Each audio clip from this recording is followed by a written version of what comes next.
सामाजिक, राजकीय आणि औद्योगिक, शैक्षणिक क्षेत्रात काम करणारे, चांगले काम करणाऱ्यांचा त्यांचा सन्मान आपण केलेला आहे. त्याबद्दल मी लोकशाही न्यूज चॅनलच्या वतीने आभारी आहे, आमच्या कुटुंबियांच्या वतीने.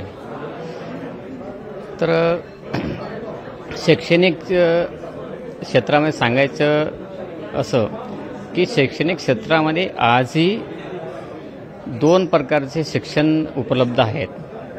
एक गरिबांसाठी एक शाळा आणि श्रीमंतांसाठी पेड शाळा.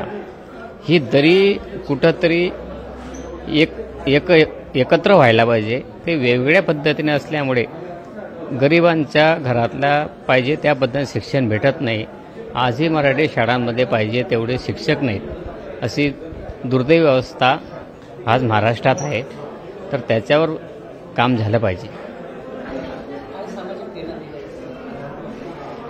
आम्ही सामाजिक उद्योगाच्या माध्यमातून तरुणांना रोजगार देण्याचा प्रयत्न केला.